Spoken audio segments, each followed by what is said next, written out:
रामपुर गांव में रामदीन अपने परिवार के साथ रहता था। उसके परिवार में उसकी पत्नी सुनीता, बेटी कोमल और बेटा सागर और बहू चांदनी थी। रामदीन खेतीबाड़ी करके अपना परिवार पालता तो उसका बेटा गांव में ही एक दुकान चलाता था। रामदीन बूढ़ा होता गया तो अब उसकी तबीयत कुछ ठीक नहीं रहती, जिस वजह से वो खेत पर काम करने नहीं जा पाता। अब घर की सारी जिम्मेदारियां उसके बेटे सागर पर आ गई।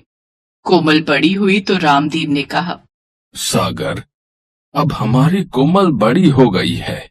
अब हमें उसके लिए योग्य वर ढूंढकर उसकी शादी कर देनी चाहिए।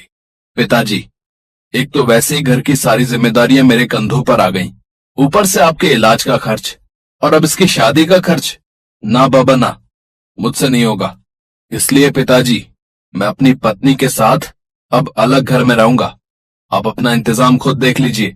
इसके बाद बेटा बहू वो घर छोड़कर चले गए। अपने बेटे की बात सुनकर वो दोनों गहरी सोच में पड़ गए, क्योंकि उनके पास जो पैसा था उससे उन्होंने अपने बेटे की शादी कर दी थी, बहू के लिए जेवर बनवा दिए थे, साथ ही अपने बेटे को दुकान खुलवा कर दे दी थी। दोनों इसी चिंता में रहने लगे। घर में कोई कमाई का जरिया न होने के कारण अब उनके भूखे रहने तक की नौबत आ गई। कोमल भगवान शिव और पार्वती की नियमित रूप से पूजा पाठ करती थी। वो घर का सारा काम करके हर दिन शिव जी के मंदिर जाती।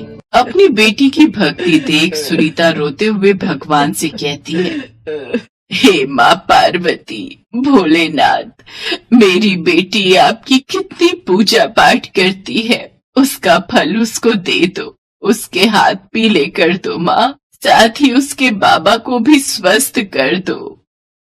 तभी उनके दरवाजे पर एक बूढ़ी औरत आई। बेटी, कुछ खाने को दे दे। माँ जी, घर में खाने के लिए तो कुछ भी नहीं है, लेकिन हाँ, मेरी बेटी कोमल मंदिर से ये फल प्रसाद में लाई थी, इसे आप खा लीजिए। एक बात बताओ बेटी, तुम इतनी दुखी क्यों हो? माँ जी, मेरे पति की तबीयत ठीक नहीं रहती। बेटा बहू घर छोड़कर चले गए। जवान बेटी घर में कुंवारी बैठी है, घर में खाने तक को नहीं है। ऐसे में विवाह कैसे होगा? बेटी, पड़ोस के गांव में एक लड़का है जो कि जन्म से अंधा है और वो तुमसे कुछ भी नहीं लेंगे। तुम अपनी बेटी की शादी की बात उससे चला सकती हो। लेकिन माँ जी, वो तो आंखों से अंधा है। फिर? माँ, मैं इस शादी के लिए तैयार हूँ, जो मेरे नसीब में होगा वही होगा। सुनीता ने उसकी शादी राजेश नाम के उस अंधे लड़के से कर दी। शादी के बाद एक दिन कोमल मंदिर गई, जहाँ उसे वही बुढ़िया मिली।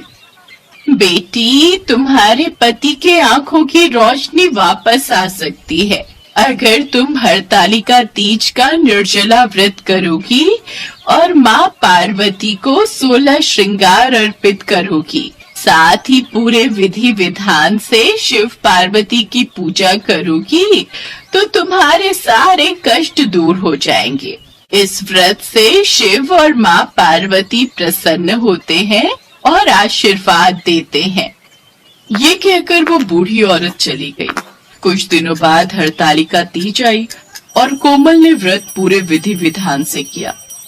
रात को उसके सपने में वही बूढ़ी औरत आई और फिर उसने माँ पार्वती का रूप ले लिया और कहने लगी, बेटी, तुम्हारा व्रत सफल हुआ, अब तुम्हारे सभी कष्ट दूर हो जाएंगे। कोमल जब सुबह उठी तो उसने देखा कि उसके पति की आंखों की रोशनी वापस आ गई और उसका घर धन धान्य से भर गया। उधर सुनीता को भी वही सपना हुआ।